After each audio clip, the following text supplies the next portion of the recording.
Knowles on the News. Susan Knowles. So how are most people feeling today? I would think that we're pretty much all feeling about the same way. Even though we knew that Hillary wasn't going to be indicted, we still are just sort of incredulous that the FBI let us down. But, really, should we be? I mean, let's look at the facts. We have a person who stands up. This is the FBI director who stands up and basically says, here is the reason. Here are all the reasons. There's so many why Hillary Clinton is just incompetent. An incompetent Secretary of State, probably an incompetent human being, just incompetency all around any way you look at it.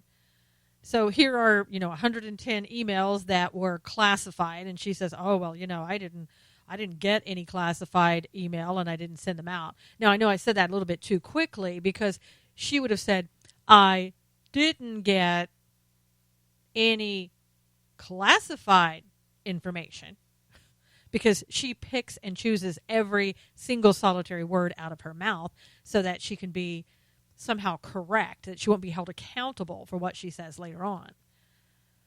Oh, my gosh. But we hear all of that. We hear a couple of what were top secret, whatever. But there was no intent. Hillary, what we're left to believe is that Hillary is just as pure as the driven snow. And there was no intent. She's just incompetent. She's just stupid. Don't blame her. She's just stupid. You picked her, right? No, we really didn't as Secretary of State. But she got there because she was, Obama got her there after we voted for Obama, which, thank you, I didn't do it either time. Thank you. And yet we hear him say, well, this doesn't mean that everybody's off the hook. Hillary's off the hook. But that doesn't mean that somebody in the future, if you do the same thing, we could very well prosecute you. Because what they'll do is we'll find intent for you when we didn't find any for her. And it could very well be that the statute requires that there be intent, a criminal intent. Now, I think there's enough information here to find gross negligence, a civil type of action. I don't know who would bring that. It wouldn't be the FBI. I don't even know if there is a possibility of bringing a civil action against somebody who is a politician, a Secretary of State, in the United States government. I don't know who would do that. Now, if you're talking about a local state or city, it would be the city attorney that would bring a civil action because they have a civil division. I don't know how it works in the top echelon, and I can't imagine anybody doing that anyway. I mean, they'll say that she was within the scope of her duties and therefore even egregious. She's not liable for anything. I mean, whatever. She was having a bad hair day, and therefore we're not going to hold her accountable for any type of tort or civil action either. So what difference does it make? You and I, oh my gosh, different story. You and I would be under the jail right now. If you were in the military, you would certainly be court-martialed and jailed. I mean, we all know that. And yet, she gets a pass. And not only does she get a pass, but my gosh, she's out there in North Carolina flying on Air Force One just so that she can break in the seat and get used to it, because when she used to fly on Air Force One, she was just the first lady. And now her hopes are to be president. And you could hear Obama. Oh my gosh, I just heard a clip of it because honestly, I can't listen to him at all. It hurts my ears. It hurts my soul.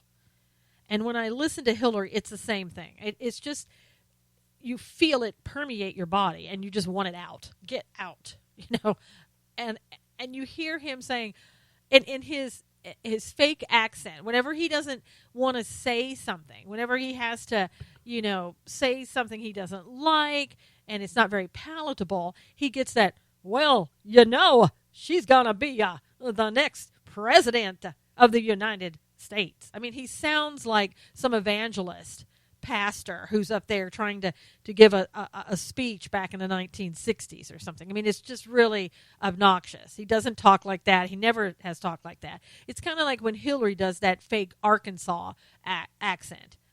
and tries to sound Southern, when she needs to. And she hasn't been a Southerner probably most of her life. I mean, I know that, they lived in Arkansas, whatever. But these people, if you don't know by now, you should know. She is Teflon Hillary, and nothing that she does will ever indict her. And even had she been indicted, you know that Obama would have pardoned her on the way out, and that is after she went through and won the election as president. Because even if she were indicted, they'd still have her as the presidential nominee for the Democrats. I mean, come on, let's face it.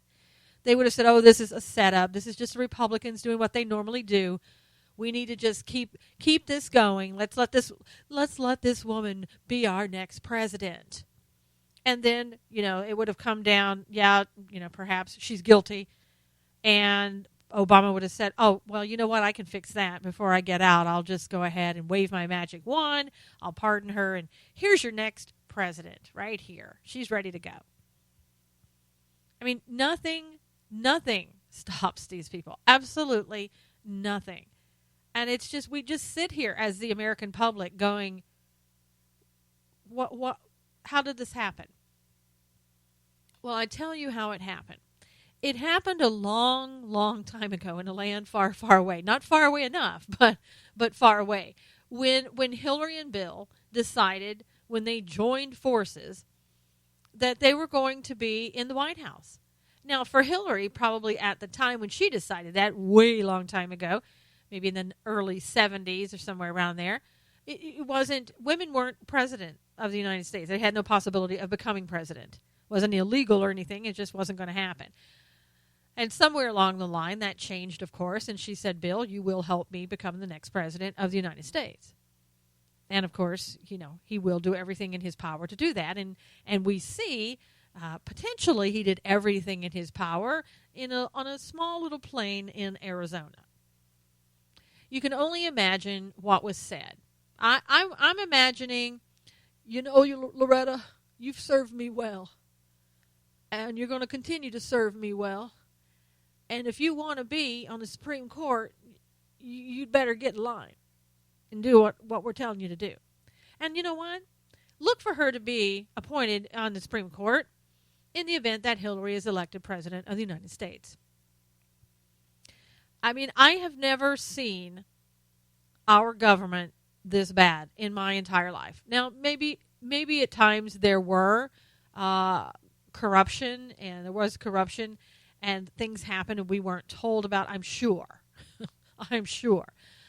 But I just don't remember seeing this type of blatant, in-your-face, where they don't even care that the American public sees what they're doing anymore. They could care less. I mean, really, they just go ahead and do whatever they want. And we sit and go, oh my gosh, why did you do that? Okay, come on, Congress, do your job. Come on, somebody, do your job. And they just laugh because they know nothing is going to happen. They absolutely know that Congress, who's in bed with each other, the Democrats and Republicans, GOP, there's only about 3 people on the GOP that I would even dare to think that they were trustworthy. And that's Mike Lee, Ted Cruz, and Louis Gohmert. And there may be 1 or 2 others, but everybody else, I mean, my gosh, I wouldn't even trust them to walk my dog down the street and back. So, nobody is going to, what do you think Paul Ryan is going to come out and do something? I mean, right now, as we speak, the FBI director has been called to the House for, House hearings, probably on, what were you thinking when you let Hillary Clinton go and you didn't indict her? So they're gonna sit there and grill him for, hours. And then the American public on the Democrat side are going to go, oh, look at those Republicans. They're just trying to get something. Like they did in Benghazi. They had poor Hillary out there for 11 hours. And now here they go again. They're just horrible, horrible people. Why don't they leave Hillary alone? She's going to make such a great president because look at all the things that she's done for America. Number one,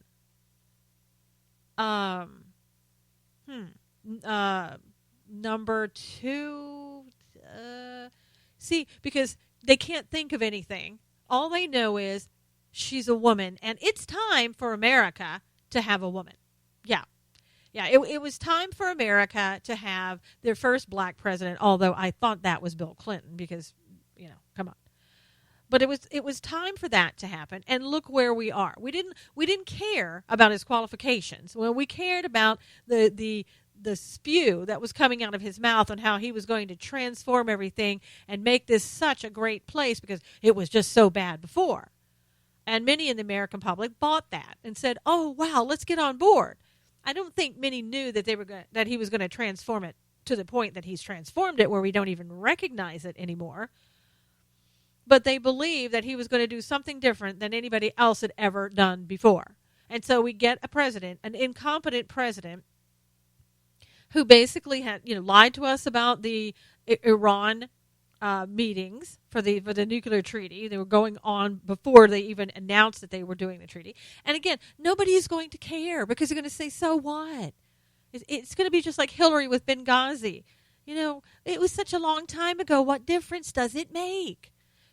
Now with what we do in our society, what's a long time ago is something that happened last week. And so anything that's more than a week old, we don't even talk about it. In fact, the president comes out today, and I have to be honest with you, I didn't listen to it because, again, I can't listen to him talk. But he comes out today and he talks about, leaving some troops in Afghanistan. Doesn't even mention the fact that Hillary was close to being indicted, perhaps, at least was under investigation. None of that. That was yesterday, for God's sakes. And I was a guest on a show this weekend on the 4th of July. I just happened to listen. I knew these guys. I called in because I wanted to talk to them, and we started talking about what was going on with Hillary, and we all knew, again, she wouldn't be indicted. But I said, I'm surprised that Obama didn't come out, or the the FBI come out and announce on July 4th that Hillary wasn't going to be indicted, because what better time when nobody's watching TV, to come out and say that. So, and I made the comment, well, I'm sure Obama was at a golf course and so can't come out and make that comment on the 4th because he might have to answer some questions. So what do? They do the next best day, July 5th, when most people are still on vacation, when most people aren't watching TV, when most people just don't care, or they've gone back to work, whatever the case may be. And it's just, I don't know. I for the whole day, and I'm sure you probably felt the same way. I felt very discouraged. I really did. I thought, my gosh, have we just really, really lost our country? And I know everybody is saying, well, if we just get Donald Trump in there, we're gonna get our country back.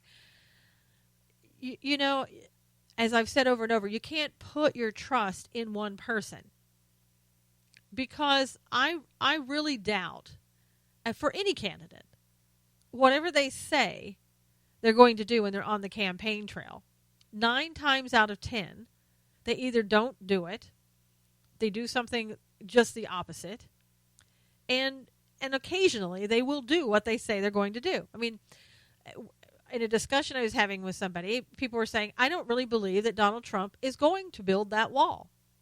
Don't really believe it's going to happen, and don't really believe that he's going to, stop the Syrian refugees from coming in here until we have a better vetting process. I don't know.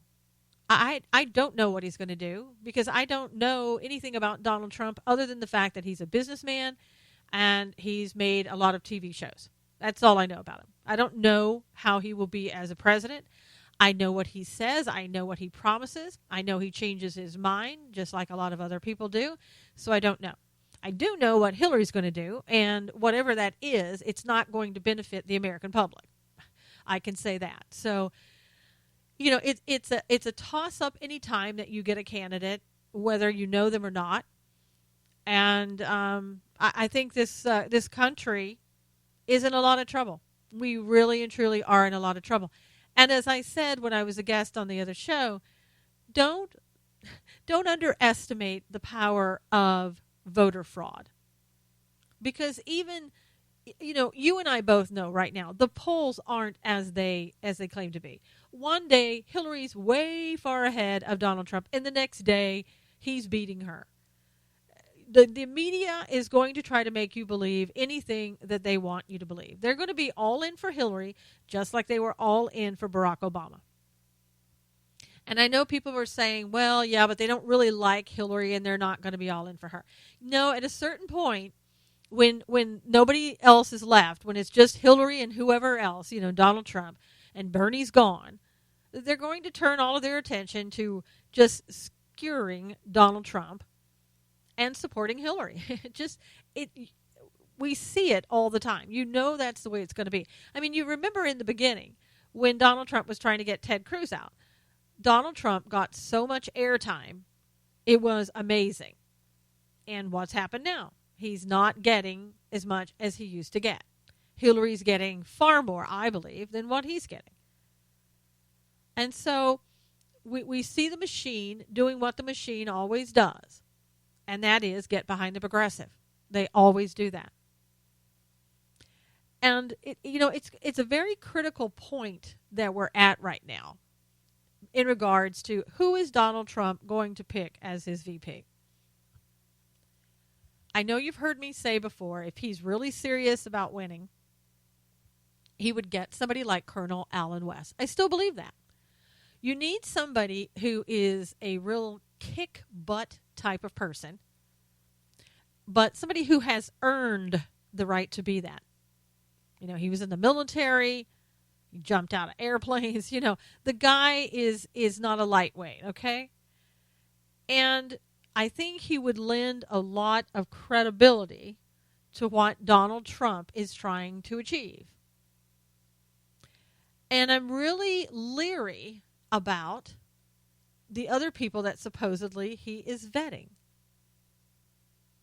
Newt Gingrich, Chris Christie, two people that I think are very much progressives, although Chris Christie claims that he is not. He claims that all the gun laws that New Jersey has were in place before he even became governor.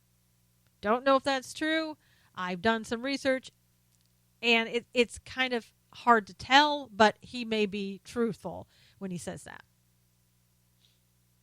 The other thing, though, that concerns me about him, I can't get the picture out of my mind when he was frolicking on the beach with President Obama. I mean, really, you and I know at that time, we were sitting there going, okay, is he a Democrat now? Is he going to go over to the Democrat side? What's happening here? And surely he knew that wasn't going to help his career as a Republican unless he saw that all the Republicans were in bed with the Democrats anyway, and therefore he'd better get on board, whatever the case may be.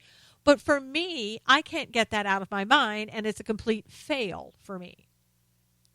And then we have, I can't remember the other two, Joni Ernst, which honestly, I don't know who she is. I don't know anything about her. I know she's a politician, in the Senate or whatever, or in Congress somewhere, I believe, but I'm not sure. And that's how much I don't know about her. I don't know anything about her. And I ask other people, do you know anything about Joni Ernst? No. And I haven't had time to look her up and see anything about her. And if I'm feeling that way, somebody who really kind of keeps abreast of what's going on in the news and politics, what about the majority of Americans out there? Are they going to know who she is? Are they going to even take time to figure out who she is? And so I don't know. I think when you are kind of a newcomer yourself and you're trying to convince the American public that you know what you're doing and that you can handle the job, I mean, if you're going to pick a politician as your running mate, let's pick somebody that is popular and that people know who they are. I just think that he's doing himself a disservice. And then there's talk again about him trying to bring Ted Cruz back around and trying to bring Cruz in, perhaps maybe even as VP. Now there's a little talk about that. I don't know how much that's really going around and how truthful all of that is. But, in the beginning I would have said it's 100% Ted Cruz is not going to do it. At this point, kind of a desperation in a way, because, I mean, we have the convention coming up. We have people saying, I'm going to change my delegate selection. I'm going to go against Trump. I mean, there's a lot going on, as we know, with this convention coming up. And anything could happen. I mean, Cruz could say, okay, yeah, I'll go ahead and do it. It's for the American people. And then let's say he does. You know, he's been called Lion Ted. Trump has a really bad habit of putting people down all the time and then having to turn back around later on and basically eating crow, as they say, and trying to apologize or say, well, that was then, this is now, I don't know. And so let's say they get him back on. It does, you know, Ted Cruz, I really like Ted Cruz. I always have. I like he's a constitutionalist. I really like that. I don't know if he has the personality that people are looking for. You know, he doesn't come across well. I think when he's not being a politician, he's just having lunch or something, it may be different. But when he comes across as a politician, he's very dry. The emotions seem to be kind of off when they should be. Let's say when he should be laughing, he's kind of sneering, or whatever the case may be. But then I guess you ask yourself, would that be okay up against somebody like a gregarious Donald Trump? Would it not be as noticeable? I can tell you one thing. Trump needs somebody like Cruz. Cruz knows the law in and out. Does he make mistakes? Yes. He's not perfect. No one is. Neither is Donald Trump. But he would be an amazing addition to the team. He could keep Donald Trump straight on things, and he would know when they were running into trouble. And then, Trump would possibly have 8 years, and then Cruz maybe 8 years after that. And I know some people are, so dead set against Cruz, they wouldn't want him as VP because they say, oh, well, he wasn't born in the United States. He was born in Canada. We don't need another foreigner in the White House, whatever. And he's not qualified under the Constitution. So I don't know what's going to happen there, but I really think Trump needs to be very careful at this point about who he selects. And I guess it's going to be at the convention when he finally makes that decision of who his running mate is going to be. And there could be a surprise like that where he got Cruz. You just never know. But for me personally, I don't like Newt Gingrich. Don't like Chris Christie. Don't know Joni Ernst. Don't know the other one that he was even vetting. And again, even if any of that's true, I mean, he could be vetting somebody we don't even know because things are put out there by the media, by them, so that you can throw people off the track and they kind of focus someplace else. I think we have a tendency, unfortunately, to get thrown off the track rather quickly. And we had better get it together because in the likely possibility, and if you're not thinking it's a likely possibility, then you're kidding yourself. But in the likely possibility that Hillary could be elected president, we're in deep trouble. Deep, deep trouble. She will go after the Second Amendment with everything that she has, and she won't stop until she gets it the way she wants it. Because Obama backs down every now and then. Hillary won't do that. Hillary is more of a bulldog. She's got something to prove. So if you want your First Amendment rights taken away, your Second Amendment rights taken away, your Fourth Amendment rights taken away, and just about any other thing taken away, because while she may not be indicted and she may never go to jail, you will. We will all be under scrutiny. If you think what was done before the IRS and the NSA was something, wait until we have nothing's classified, nothing's top secret in there doing whatever she wants to. And the American public that would possibly vote her in will say, you just don't like her. You're a hater, and that's why you're trying to go after her. You should really leave her alone because Again, she's as innocent as the driven snow. People do not know anything about her history. They don't know anything about Whitewater. They don't know anything about her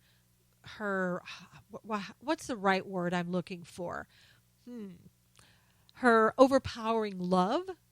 Is that a good one? For Saul Alinsky. The fact that she adored Margaret Sanger, who wanted to get rid of black people and saw them as inferior. That Margaret Sanger. Nor do they know anything else about what's going on with the Clinton Foundation and the allegations that are being made there. And nothing will ever happen with that either.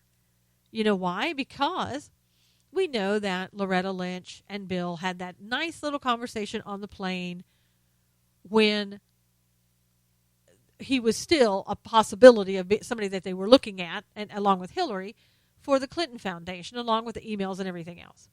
But do you think that's going to be looked into? Do you think anybody's going to care? Do you think a special prosecutor will be assigned to look into that? Answer to all that is no. No, no, and no. I don't know about you, but I just feel like we sit here and go, okay, what do we do now? What do we do now? What do we do now? And I don't think, that's not a judgment against anybody. I don't think anybody knows what to do now. I really don't. I think we've exhausted our possibilities. I mean, we continually look to Congress for them to try to do their jobs. They're not going to do their jobs. You know, our only hope is to get some of these people out, and then what? When they get out, we get Democrats in, or let's say we get more Republicans in. What are they going to do? Are they going to change over like Jeff Flake and become a Democrat, basically? And I don't mean that he's changed over into that party, but he may as well. He's not who he says he was when he was running. So what are you going to do with all of that? And then if you do get Hillary in, and she takes and puts those people on the Supreme Court that she wants on there, you can forget it. I mean, we got Ronald Reagan, who puts Anthony Kennedy on because that's the third choice. There's nobody else. I mean, we're down at the bottom of the barrel, so we got to pick somebody. He picks a moderate that everybody knew, like, whoa, this is going to be, God, this is going to be the swing vote on a lot of things. No, he's not the swing vote anymore. He's just gone right over to the liberal side. So, Hillary should just go ahead and keep him because he's liberal. Look at the past cases that have come up and the decisions that have been made. He's just like the rest of them. The Texas case, the last one that was decided, he went over with the liberals and decided that, the Texas abortion case was unconstitutional. So, and I think, and I think Kennedy may be Catholic. If he's not Catholic, it's maybe Episcopalian, somewhere there. So, just like Nancy Pelosi, it doesn't matter anymore, what their beliefs are. And in a lot of respects, you shouldn't, your beliefs shouldn't interfere with what the American public wants when you're a politician. But when you're deciding cases in the Supreme Court, perhaps some of that should come into play. Just saying. Or at least you should look at it in terms of what other people of certain religions think. But see, anymore, religion, especially the Christian religion, is no longer valid to these people. Even if they call themselves Christian, it's no longer valid because we're going to look at everybody else's religion and make sure we don't offend them, but we're not going to look at yours because we don't really care about yours. Because, see, yours it's not really religion. Yours is, wow, you persecuted people. Remember? What was that, 2,000 years ago? Whatever. It's becoming just incredible. And when you get somebody, if you get somebody like Hillary in as president, remember, she's not appreciative of your religious rights. She really isn't. She always talks about, we got to get rid of these kind of right-wing type of beliefs so that we can all sit together and sing Kumbaya. And of course, she never mentions Islam because that's a religion of peace, and there's nothing to do with that. We'll just leave that exactly like it is. We'll just bring in more Muslim Brotherhood people to be in the State Department, things like that. And in the meantime, I'll just order people to burn my my schedule as Secretary of State. And when I'm president, I'll have them burn that too, because I wouldn't want you to know who I'm meeting with. You may not like it. Not that you would do anything about it, but you know what? If I can cut down on your being mad at me when I'm out there trying to not benefit the country as president, then that's what I'm going to do. Prepare yourself. And if she gets in, it won't just be 4 years, it'll be 8 years. And by that point, we almost have a dictator now, right? So by that point, we truly may have a dictator. All of these things really you have to take into account. And I know there are people who are never Trump people. You have to do what you think is absolutely the best. And it may be that you want the country to go under Hillary so that they will know how bad things are. I don't know how good that is for any of us. And it may just be, that's exactly the way it's going to be anyway. And for some of you who are never Trump people, you may be rethinking that. I know people are starting to say, maybe I better rethink that, because it's starting to get real right now. And you have to do what you think is best for you. I do it with a lot of prayer. I just ask God, what do you want me to do? And I know people say, well, you don't need to ask God about the election. God doesn't care about the election. Au contraire. Au contraire. And it may be something that you and I just disagree on. And I'm still at the point, honestly, I pretty much do not know who I am going to vote for, other than the fact I know for sure I will not vote for Hillary. But I'm anxious to see who Donald Trump gets in as his VP. I think a lot of people are waiting to see who that is. And I think that is going to make a lot of people decide at that point exactly who they are going to vote for. And so, as I said before, he really should choose well, because his VP is going to matter more now than it's ever mattered in the past. Switching gears a little bit here now, I wrote an article for The Blaze this week, and it's called, When Does White Privilege Become Child Abuse? I don't know if you recently saw the article in the New York Post. They have allegations against a private school in Manhattan, because basically if this is all true, all right, they're teaching the children about white privilege. Now, what they're doing is, which is, if you live through the civil rights era, you're going to say to yourself, really? They're segregating kids? Because that's exactly what they're doing. And if you did that back in the civil rights era, you would be called a racist. But today, you're looked at as, oh my gosh, that's wonderful. You're doing such an incredible job, because you're teaching white children about white privilege and how horrible they are as human beings because they're white. And don't tell me that that's not the message here, because it is. What I call it, it's not even white privilege. It's white shaming. Let's call it exactly what it is. It's white shaming. Because what you're doing is you're telling kids, white kids, that, if you weren't white, the world would be a better place, because then nobody would have anything of any inequality against them. It's all your fault that there's racism in the world. Whatever you want to say, on and on and on. I mean, that is the message. You can sit and say, and by you I mean the media or the feminists, whoever want to advance this type of theory. You can say, oh no, it has nothing to do with that. Baloney. And I would say something else, but we're on air, so I'll just say baloney, okay? This school basically has a new program called the Racial Justice and Advocacy Program. Yeah, racial justice rhymes with, sounds like social justice. And the two groups are the advocacy group for white kids and the kids of color affinity group. So in other words, again, you're segregating children based upon their skin color. White, not white. And that, if you did that in the South during the Civil Rights era in the 60s, you would be chastised as a racist, possibly somebody in the KKK, whatever, you name it. But here, it's perfectly okay.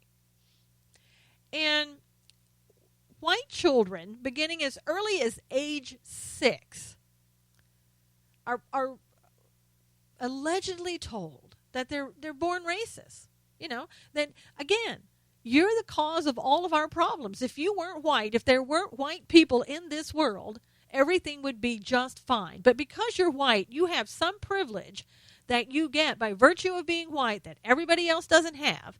And let me just tell you, all you people who are advancing that type of agenda, if you're not white, you can't become white, okay? You know, Rachel Dolezal may have thought she could become black, but she couldn't. You can't become white.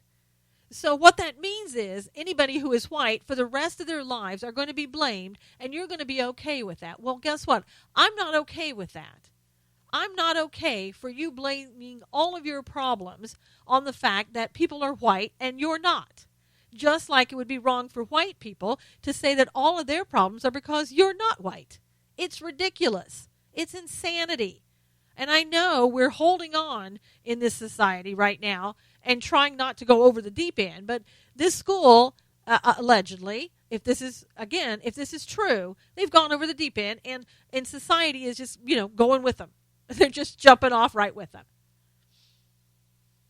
And what this program does also is that the people of color, the children of color, they're given, positive reinforcement. They're given cupcakes and candy, and they come back to the room when they join up, and there's little white kids sitting there. They don't get anything. They don't get positive reinforcement. They don't get cupcakes to eat. See, they're treated differently.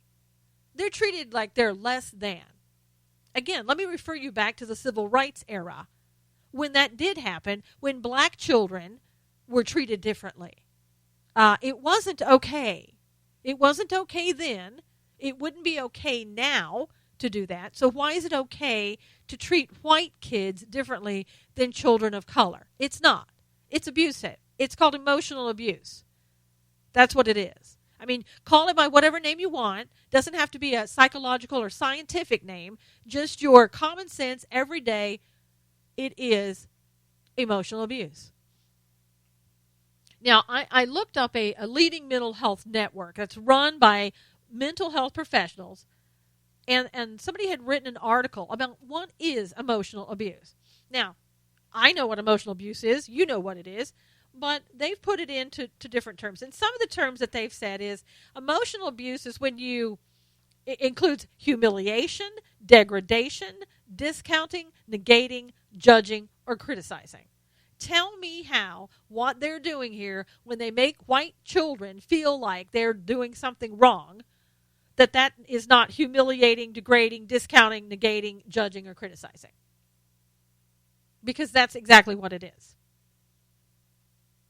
And then another aspect is of emotional abuse is using domination, control, and shame. You have a school, potentially, purportedly, who is dividing children up because they have the control to do so, segregating children between white and non-white, and you're telling one group you're bad, but maybe not coming out and saying the words you're bad, but you're getting over here, you children of color are going to get cupcakes and candy and told how great you are, and you white kids, you're going to sit over there in the room. You're not going to get any of that, and we're controlling all of that. Okay, so another example of emotional abuse, in my opinion. And finally, emotional abuse is described as emotional distancing and the silent treatment, isolation, emotional abandonment, or neglect. Okay, tell me how segregating kids up into two groups,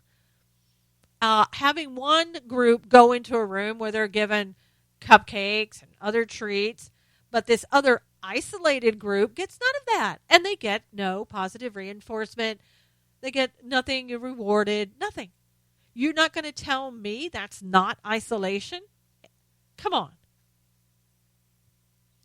I I frankly have had enough of this, because this whole white privilege started back in 1980 by a feminist who basically wanted to prove that men had an advantage, or an unearned advantage, because they were men.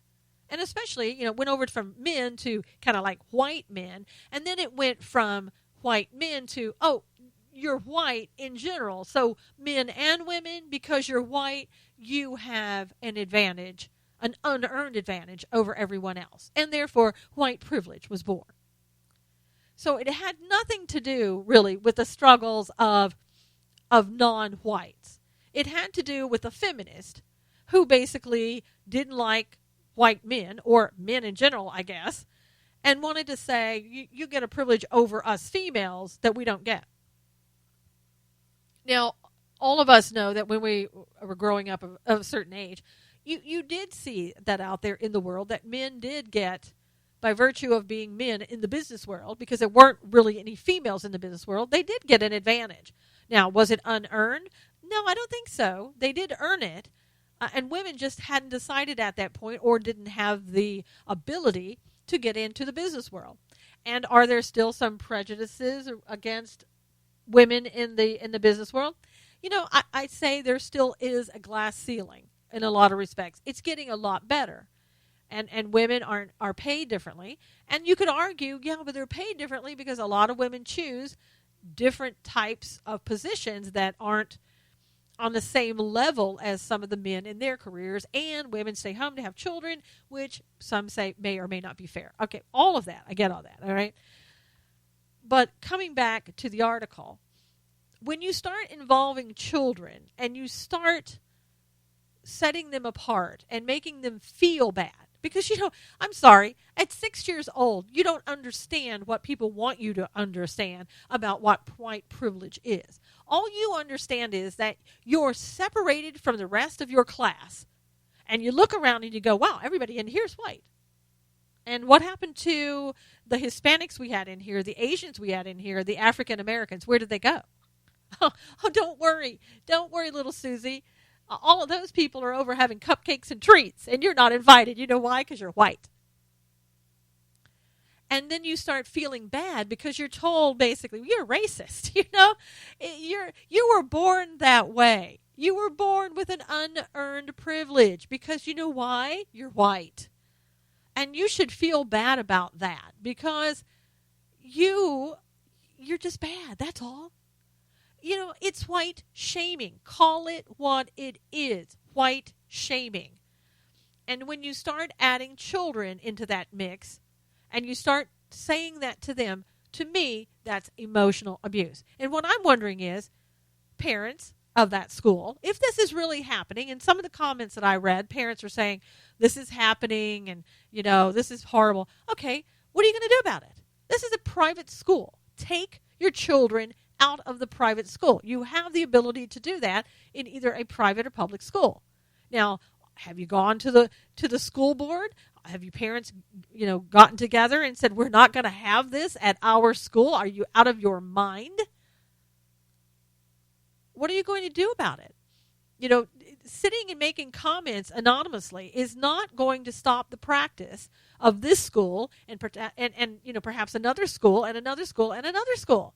If you're not going to say anything, then this is going to keep happening. Why are your children in that school if you're against it? Is it prestigious for them to be there and it makes you look good as a parent because you have your kids in this elite private school? Well, then you better check yourself and figure out what you need to do to change the way you see things and think about things. Because you can't be complaining about the school when you are allowing your child, knowingly allowing them to go in and perhaps be emotionally abused. There's no excuse for that. My kid would be yanked out of there so fast that it would make that school's head spin. And then I would be shouting from the rooftops and getting every media source together that I could to tell them about what that school is doing. And I would bring pastors, and I would bring anybody and everybody who would go with me, black, white, Hispanic, whatever, whomever, however. This kind of stuff, I'm telling you, if we don't start standing up as individuals and collectively, you can expect this and more to happen. Nobody is going to stop it. It's the reason we have our government in the shape we have it now. Nobody has stood up and said anything to stop it. We don't stand together.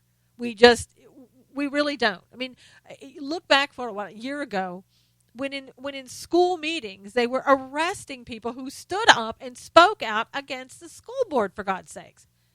You've got to be kidding me. I would homeschool my children before I would allow anyone to abuse them in any way, or before I would be arrested because I stood up and disagreed with the school board. This has to stop. We're watching our children being taken right underneath our noses, and we're doing nothing about it. And I've talked about this so many times, and parents, I applaud you for the work that you do. You have the toughest job in America, and it's getting tougher every day. But you're going to have to change things. And what I was about ready to say is that I know there is peer pressure from other parents, from the school, for you to conform. It's time that you stop conforming. It is time for you to stand up and say, no one is going to treat my child like that. No one is going to shame them and make them feel bad about the human being that they are. I mean, how dare they do this to your children at this young, tender, impressionable age? And that's exactly why they're doing it. That's exactly why they're doing it. Your children are being groomed for later on so that the white children can feel bad about themselves and the children of color can feel superior. And let me just tell you something. That in and of itself, when a race feels that they are superior over another race, that is the very definition of racism. It would be wrong if white people felt that way about people of color, and it would be wrong for people of color to feel that way about white people. I don't know when people are going to realize that we're all equals here. I don't know. But we're not going to realize that by having our children taught at a young age that they're not equal, that children of color are more equal or better than white children. Again, you wouldn't allow the KKK to be teaching this in a private school if you knew about it, or in a public school or anywhere else. Why should you allow anyone to come in there? You know, it's amazing with children. They are colorblind. They're born colorblind. They really are. In the fact that they don't look at other people and go, oh, I don't like you because your skin color is not like mine. They may look at it and go, oh, wow, your skin color is different. And they have curiosity. But they don't have a negative point of view unless and until someone teaches them to have that.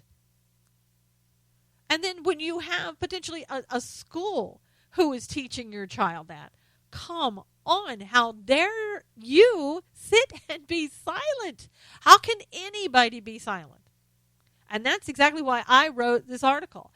I'm outraged that even the possibility of this. And I'm sitting here going, where are child protective services? I'm sorry, why aren't you out there checking this program out and seeing if anybody is being harmed by it?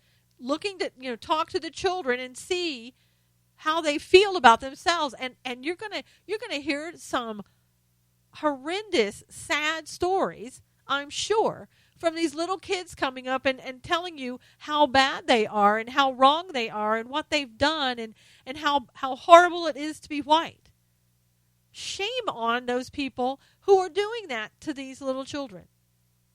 I mean, it's bad enough when you see it with Black Lives Matter out with college kids and higher ages. But, I mean, to do this to little children that don't know how to think this through, to protect themselves, to know that there are people in the world who want to make you feel bad about yourself, but you shouldn't. They have no way to protect themselves. Parents, you're their only protection. You are the only thing that's stopping them from being harmed emotionally. And you have to get in there. You really do. And I admire parents so much. Your job is amazingly hard. And I know on top of that, you've got to worry about how to support your kids, how to support a lifestyle, have a house, to put food on the table. But this is important too. I mean, if your children are emotionally distraught because of the fact that they don't now no longer like themselves, they have self-esteem issues, or it impacts their relationship with other people, you can feed them all kinds of food that you want to, and they're going to be broken. They're going to be broken people. And not only broken children, they will be broken adults. We have got to do something to stop this. And don't think this is isolated to one school. Come on. We just haven't heard about it. And it's going to get worse. Again, if you allow progressives to start this, it doesn't stop. It just gets bigger. If they can figure out a way to get what they want, they don't care that it hurts your child or anybody else's child, because all they want to do is advance their goal. And this is the way that they're taking white privilege, which is a concept started by a feminist, and turning it into a racial issue. A racial issue so that they can divide and conquer. That's all it is. And you talk about a class system. You want to have a class system? This is a good way to start it. Again, I prefer that we go from the premise that everybody is equal. And we are. We are all human beings. We just happen to have different skin color. Big deal. So what? Why should white children have to feel bad about being white? And again, I tell you, this was unending. It will be unending. There's no way to stop that. If you were born white, you are born white for the rest of your life, and you will die white. And if you're born of color, that's the way you're going to be for the rest of your life. You may call yourself something else. You may identify in some other way, but the truth of the matter is you are whatever color or race you were born with. Why not be accepting of your own race and accepting of everybody else's race? Why is that so difficult? Why has that become something that now we want to divide people? Because when you divide people, when you break down communication with people, when you break down the family, then you have what the progressives want. And most of it, I mean, look it up. I'm not making it up. It's not a conspiracy theory. It's communism. And it's been going on since Margaret Sanger and before. I mean, go read the history. I had a guest on, and one good book I know, like Utopian Road to Hell. That's a really good book to get a good idea of some of the history of these things.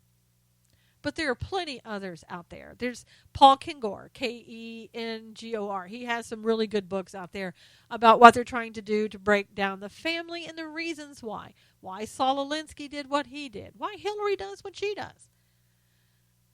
It's really something that you need to take time to look at. I mean, again, I know it's really difficult and everybody's busy. But if you sit down and you start looking at this stuff and researching it, you will be angry. You will be angry. Because when you look at things on the surface, they may look like, well, okay, this isn't so bad. But when you really know the history behind it and the agenda and what's trying to be achieved, you're going to know that you're being violated and you don't even know it. That your whole premise of how you want to teach your children, how you want to raise them, how you want to be as a family, who you want to be, all of that is being challenged But on the surface, it may not look like that. But when you know the history, when you read up on it, when you go back and look at what people have said and how many years this has been going on, when you actually sit down and take the time, you will be angry. I guarantee you. Unless you were born and raised a communist and that's what you want to be, or a progressive, you will be angry. And perhaps that would give you the motivation that you need to show up at a board meeting and give them your opinion, or to contact other parents and say, we have got to stand together and we've got to make this stop. It is not fair to our children, and it is not how we would raise our children and how we would make them. Because again, this is making children basically to train them, to program them to look at skin color. Whereas when they're born, that's not what they do. So it's becoming a priority now and separating us even further. Instead of finding the similarities that we have together as human beings so that we can connect with each other, that we can work together, that we can make a better world together, we are dividing people up so that they hate each other and they put each other down. It's where it's going. It's getting faster and faster. And our children need protecting.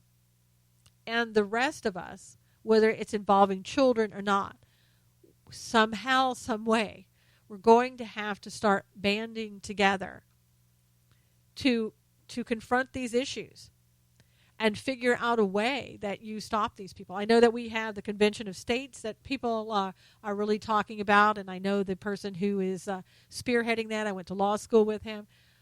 I'm worried about that, because if we're not following the law anymore in our society, I don't know how anybody is going to follow the law and allow the Convention of States to proceed, because it is part of the Constitution, is part of the law that's written in there.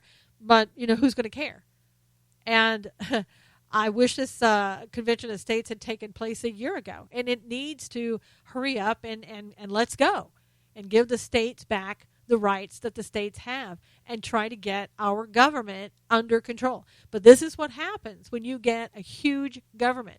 This is what happens when people don't stand up and say no. This is what happens when we allow the majority of House and the Senate to do what the Democrats want them to do, instead of telling them and really meaning it and going forward and doing it, that they're going to lose their jobs unless they do what they're sent there to do. Because right now, they obviously don't care what the American public says. They don't care. They don't believe the American public that they're going to lose their jobs. I am hoping that all of you who are out there voting will vote against Paul Ryan and allow him to take leave of Congress and go do something else. Because we just replaced Boehner and got something too, I guess, as bad or worse than Boehner. We really have. He has done nothing since he got in to show me that he is on our side, that he's going to do what he was told. I've even seen that he's going to file a lawsuit against Donald Trump in the event he becomes president and tries to slow down getting the Syrian refugees here. I don't understand. And there is no law that I know of in America why we have to take refugees. There just isn't. There's an agenda going on. It's another agenda. Again, do your homework.